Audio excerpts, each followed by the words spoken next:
I'm going to start off with some information about myself. I am an avid catfisher. I love to fish at night when it is peaceful and quiet. I tend to stay out extremely late on non-work nights, which leads me to why I was at this lake, experiencing what I did. I forget what day it was, but I was alone. My girlfriend didn't want to come, and none of my friends were interested. No big deal. I packed my gear, took my gun for safety, and set up at my usual spot by the city lake.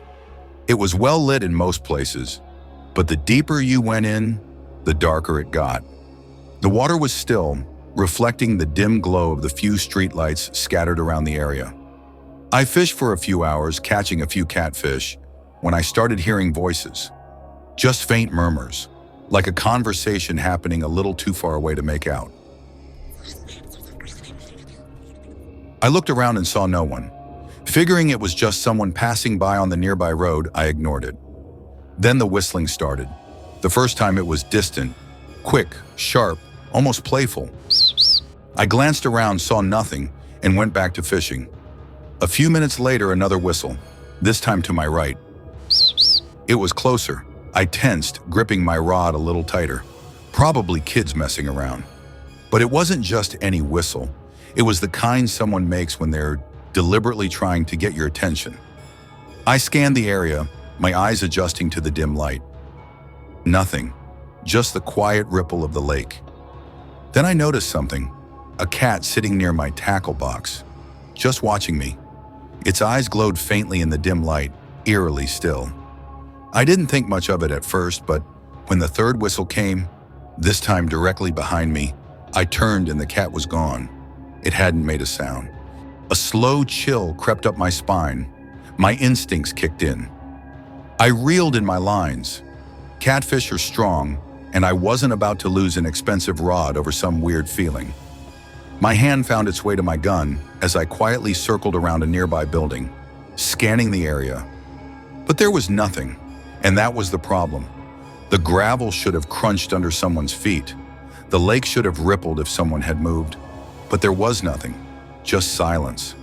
The kind of silence that doesn't feel empty, but rather occupied. I took a deep breath, tried to shake it off, and turned back toward my gear. Then right at my back, a sharp, shrill whistle cut through the air. I spun around, gun drawn, my heart hammering. But there was nothing, absolutely nothing. I grabbed my gear and bolted to my car, my hands trembling as I fumbled with the keys. The air felt thick, pressing down on me like I was being watched. A week later, I convinced a friend to go back with me. Strength in numbers, right? We set up at the same spot, fishing and joking around, but I couldn't shake the feeling of being watched. The shadows in the trees across the lake seemed to shift when I wasn't looking directly at them. I figured it was just my imagination, but then my friend muttered, "You see that?" I didn't say anything, just nodded. We had both seen it. Something darting between the lights. Too fast, too smooth, like it wasn't entirely solid. Then around 3 a.m., we heard voices again, muffled but close. We should have seen whoever was talking, but the lake was empty. It didn't make sense. A few minutes later, birds started chirping, but not like normal birds. It was rhythmic, deliberate, like mimicry.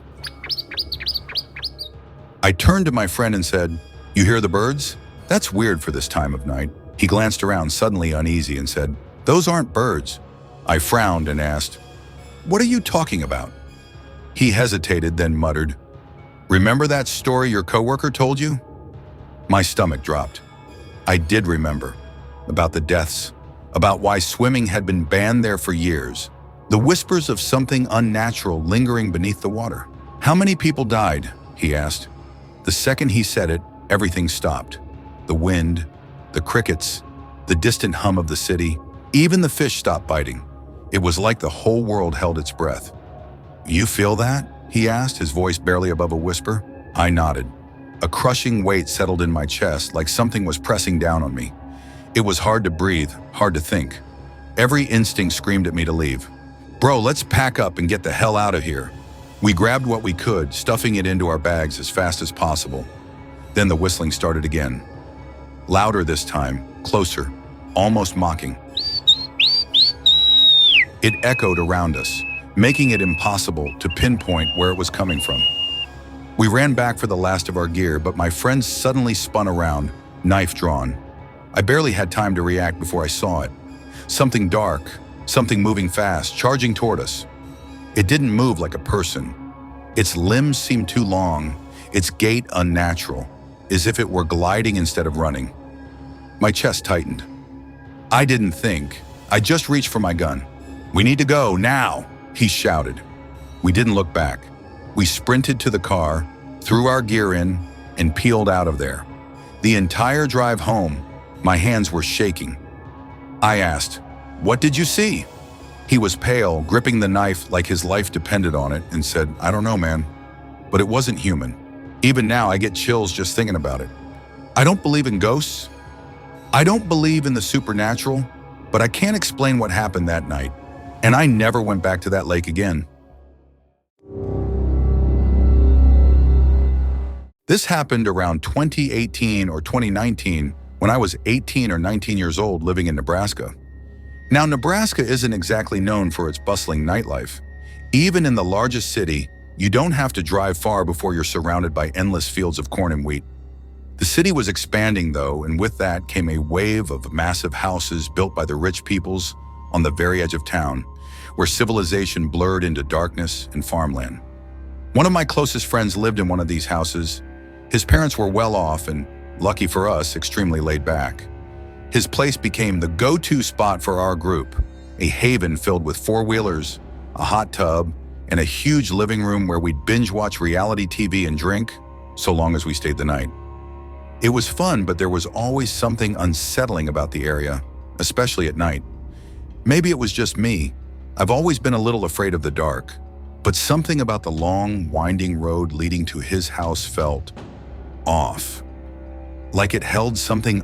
The road itself was eerie, 2 lanes twisting through dense forest, broken only by the occasional flickering streetlight. It was the kind of road that made you feel isolated, like you'd slipped into another world where anything could happen and no one would be around to see it. I'd driven that road 100 times, often pushing the speed limit just to get through it faster. But that night, I wasn't in a rush. It was a perfect spring evening, warm air drifting through my open windows, music playing at a comfortable volume, the smell of fresh earth in the air. It was peaceful, and then I saw them. I was coming around a curve, a man with an average height and build, a tall, slim woman, a child, maybe 8 years old with short hair, their face turned away. And the woman was pushing a stroller. They weren't carrying flashlights or even phones, no source of light at all, just walking in the pitch-black night along an empty road that cut through thick woods. They were moving in the same direction I was heading, completely silent, their figures outlined starkly in my high beams. I turned my music down, expecting to hear something. The murmur of conversation, the shuffle of footsteps, a baby's whimper from the stroller. But there was nothing. I sat there, waiting for them to move, expecting them to at least glance back at me. Surely they had heard me pull up, but they just kept walking, like I wasn't there at all. A slow, uneasy chill crept up my spine. Something wasn't right. The way they moved, it wasn't natural, too smooth. Then all at once they stopped and turned, not gradually, not like normal people reacting to a noise or movement. It was too slow, too deliberate, as if they had rehearsed it 100 times. Their heads turned first, followed by their bodies, and in that moment, I felt something I had never felt before. Absolute, gut-wrenching terror. I didn't wait to see their faces. I didn't want to. Something inside me screamed that I shouldn't. Before my mind could process anything further, I threw the car into reverse, tires screeching against the asphalt as I tore backward down the road. I didn't stop. Not until I had put at least 20 seconds between me and them. Not until I was shaking, hands gripping the wheel so tightly my knuckles ached. Only then did I spin the car around, nearly running off the road as I made a desperate U-turn and sped back toward the city, checking my rearview mirror over and over again. But there was nothing. No figures in the road, no shifting shadows between the trees, just darkness. I tried to tell my friend and his family about it when I got to his house, But the looks they gave me made me stop. Like I was crazy, like I had imagined the whole thing. Maybe I did.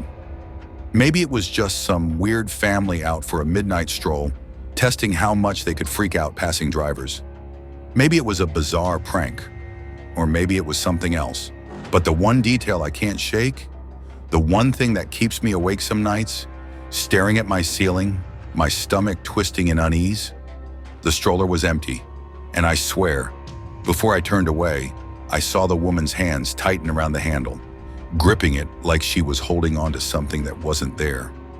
I don't know what I saw that night, and I'm not sure I ever want to find out. My name is Emma, and for the past few years, I've been living my dream as a social media influencer. I built my career around fashion, travel, and lifestyle, sharing my daily life with thousands of followers. It felt amazing to have people who supported me, who admired my style, and who followed my every post. But I never imagined that one of them would start following me in real life. It started as just another comment. Nothing alarming, nothing unusual. But looking back, I wish I had noticed the signs earlier. I wish I had realized what was happening before it was too late. My story starts from about 6 to 7 months ago when I first noticed the username, Your Shadow. At first, they were just another follower, always there, always commenting. Their messages were friendly, almost flattering. Like, love your outfit today. Logically, that new cafe looks amazing. Like this, so I didn't think much of it. I had plenty of followers who commented frequently. If anything, I appreciated their support. But then, his comments got too specific. One day, I posted a photo of myself in a red dress. Nothing unusual. I took the picture in my apartment, standing near my bedroom mirror. And within minutes, Your Shadow commented saying, "You looked great in that red dress at the cafe today." I stared at the screen and my stomach twisting because I hadn't tagged the cafe. I hadn't even mentioned that I had gone out. I scrolled through my post again, looking for any clues I might have accidentally left. There were none. I told myself it was a coincidence. Maybe he had seen me by chance, or maybe one of my friends had posted something and he had put the pieces together, right? Still, the uneasy feeling lingered. Then came the next comment. It was under a picture of my morning coffee, just a simple aesthetic shot of my cup sitting on my kitchen table. But his comment made my fingers go cold. He commented, "Black coffee, no sugar, just the way you like it." I hadn't mentioned how I took my coffee. How did they know? I clicked on their profile. His profile is private with no posts, no followers, no profile picture. Just a blank space with the eerie username, Your Shadow. That night as I lay in bed, I couldn't shake the feeling that someone was watching me. Every little noise made me flinch. My apartment had never felt this quiet before. I pulled my blanket tighter around me and told myself I was being paranoid, until the message came. A DM with no text. Just an image. I hesitated before opening it. My breath caught in my throat when I saw what it was.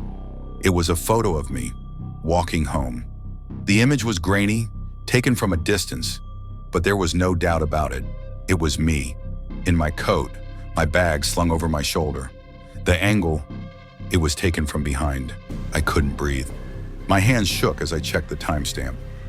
Just 15 minutes ago, someone had been following me, watching me, and I never even noticed, so I locked every door and window in my apartment. I checked my closets, under my bed, every dark corner that suddenly felt terrifying. I barely slept that night. Every creak in my apartment sent my heart racing. I stopped posting in real time. I told myself that if I ignored them, they would go away. But then, I went live. I had done live streams 100 times before. I sat at my desk, chatting with my followers, answering questions about my skincare routine, my latest shopping haul, trying to push the fear out of my mind. Everything felt normal until I noticed a familiar username in the chat, and the comment appeared from Your Shadow saying, "Turn around." I froze. A sharp, cold dread settled in my stomach. I tried to play it off. "Ha ha ha ha, nice try." But my voice wavered. My hands trembled. Turn around? I didn't want to. I knew there wouldn't be anything there. Right? But slowly, hesitantly, I turned my head, but nothing. I let out a shaky breath and forced a laugh. Very funny, guys. And I ended the stream early, but my hands still wouldn't stop shaking. That night, I kept every light on. I double-checked my locks. I even pushed a chair against my front door. But the next morning, I saw it. A new comment. This time, under a selfie I had taken the night before, inside my apartment. The comment read, "You're never really alone." I frowned, staring at the picture. It was just me, sitting on my bed, smiling into the camera. Then my eyes drifted to the reflection in the window behind me. My blood turned to ice. A dark silhouette stood outside my window. I didn't move. I couldn't breathe. I had been inside my apartment, on the third floor with no balconies and no fire escapes. There was no way anyone could have been outside that window. But someone was. That was it. I packed a bag that night, deleted all my accounts, changed my number, and moved across the city. For months, I stayed offline. No posts, no updates, no digital footprint. I disappeared. But today I got an email at night with no subject, no message, just 2 words. Miss me?